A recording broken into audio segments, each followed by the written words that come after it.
Underground magical diamond hand pump. Bharatpur नाम का एक गांव था।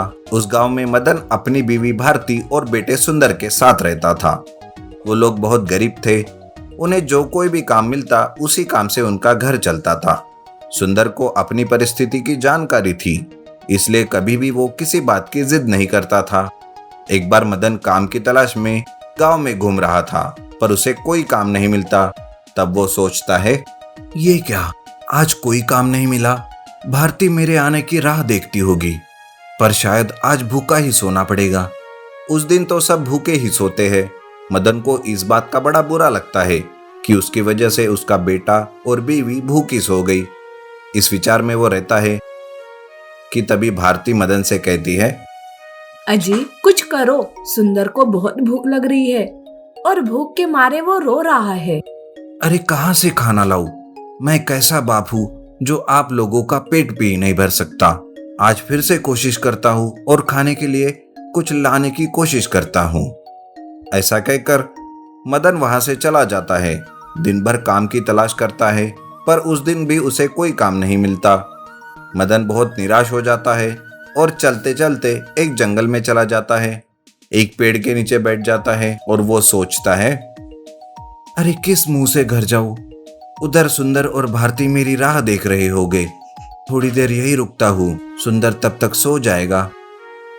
ऐसा सोच बड़ी देर रात तक वो वही रुकता है और देर से घर जाता है। तब भारती उसे पूछती है, अजी क्या हुआ जी, इतनी देर कैसे हुई? अरे क्या बताओ भारती, आज भी काम नहीं मिला, इसलिए देर से आया हूँ। मैं तो ये सोच रही हूँ कि कल से मैं भी काम पर जाऊँ। क्या, तुम और काम पर? देखो, मेरी वजह से आज तुम्हें भी काम करने की जरूरत पड़ गई।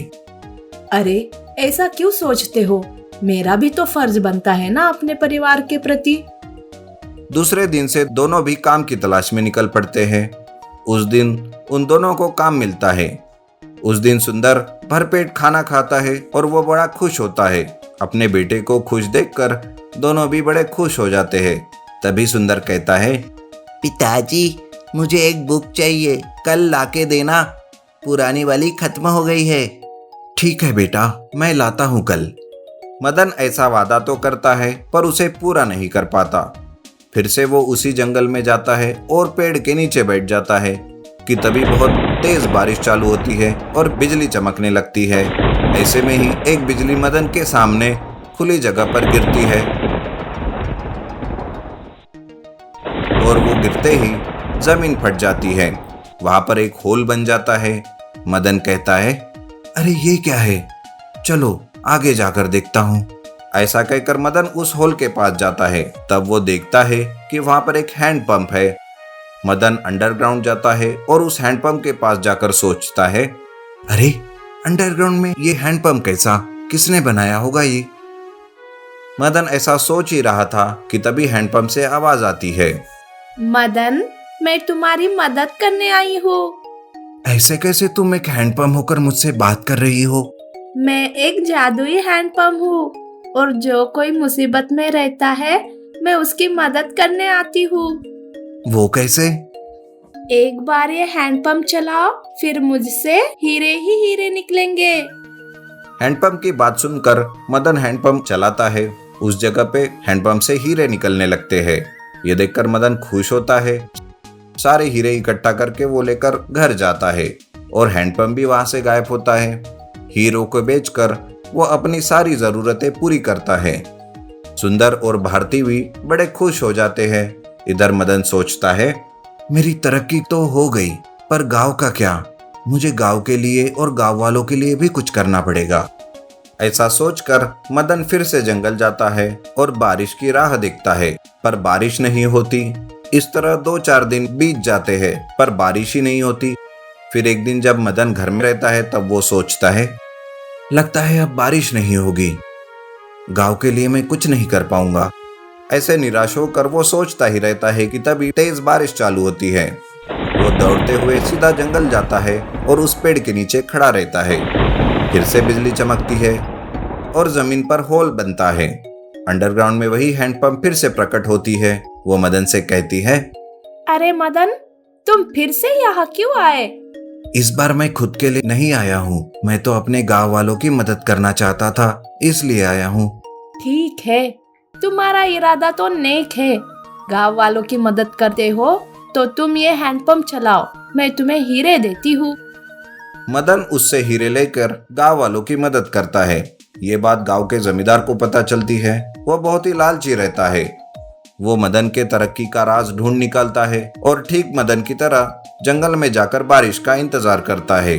फिर से वो अंडरग्राउंड में जादुई हैंडपंप प्रकट होती है। जमींदार उस हैंडपंप के पास जाता है और कहता है, मैं एक गरीब आदमी हूँ, मेरे बीवी बच्चे भूखे प्यासे हैं, मेरी कुछ मदद करो। हैंडपंप मन में सोचती है कि ये तो गांव का लालची जमींदार है और मुझसे मदद मांग रहा है, अभी इसे मजा चखाती हूँ। ये सोचकर हैंडपंप कहती है, ठीक है, हैंडपंप चलाओ और हीरे ले लो। जमींदार हैंडपंप चलाने लगता है, लेकिन हीरो की जगह ढेर सारा पानी निकलता है और उस पानी में जमींदार डूबने लगता है। तब जमींदार कहता है, अरे अरे बचाओ, मैं पानी में डूब रहा हूँ, कोई तो मुझे बचाओ। जमींदार ऐसे चिल्लाने लगता है। तब हैंडपंप कहती है, क्यों, कैसे लगा? मुझे सब पता है कि तुम कोई गरीब नहीं हो, तुम तो लालची जमींदार हो। मुझे माफ कर दो, आज से मैं कभी लालच नहीं करूंगा और यहाँ कभी नहीं आऊंगा। जादुई हैंडपंप जमींदार को बाहर निकालती है। जमींदार भागते हुए घर जाता है और हैंडपंप वहां से गायब हो जाती है। अंडरग्राउंड मैजिकल गोल्डन मटका। नरसापुर नाम के एक गांव में एक किसान रहता था। उसे कमलेश और विमलेश नाम के 2 बेटे थे। कमलेश बहुत मेहनती था और उसकी पत्नी गौरी उसके काम में मदद करती थी।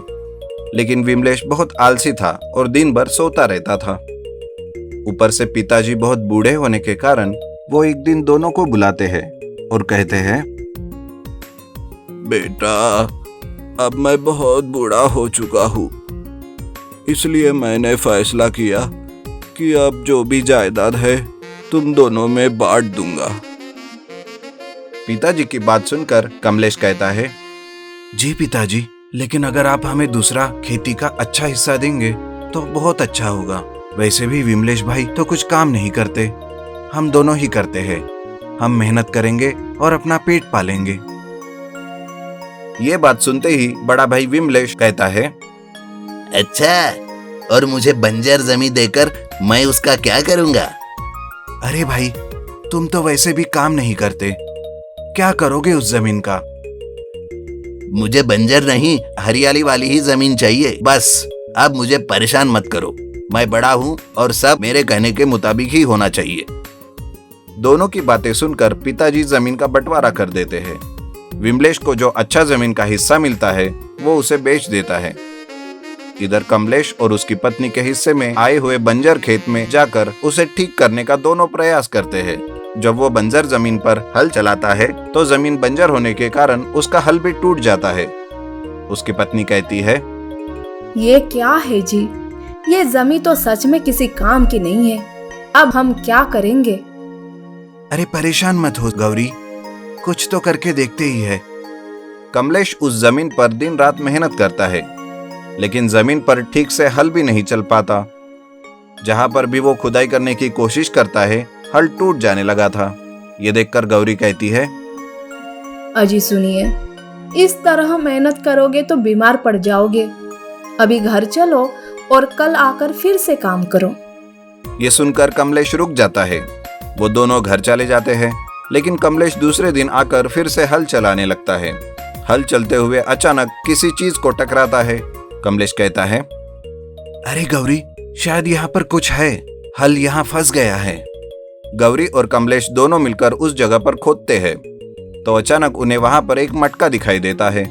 दोनों बहुत चौंक जाते हैं और मटके को बाहर निकाल कर देखते ही गौरी कहती है, अरे ये क्या जी, आज तक तो सिर्फ सुना था, लेकिन आज तो यकीन भी हो गया। खोदा पहाड़ और निकला चूहा, ये देखिए।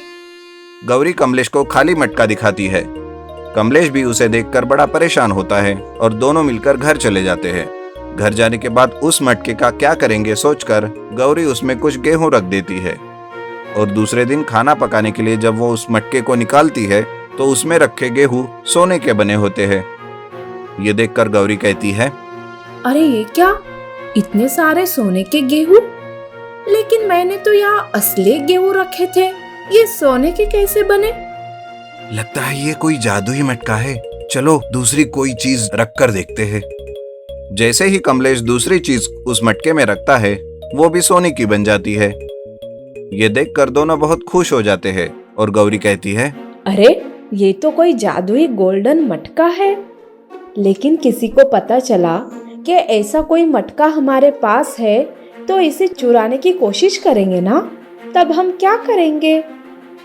ये सुनकर कमलेश अपने घर में एक अंडरग्राउंड सुरंग बनाता है और उस मटके को हिफाजत से रख देता है। और जब भी जरूरत पड़े तो अंडरग्राउंड सुरंग में जाकर मटके का उपयोग करके बाहर वापस आ जाता है। ऐसा करके थोड़ी ही दिनों में कमलेश बहुत अमीर बन जाता है और अच्छे से जिंदगी बिताने लगता है। इधर उसका भाई विमलेश अपनी सारी जायदाद बेचकर भिखारी बन जाता है। सीख: मेहनत का फल अवश्य ही मिलता है।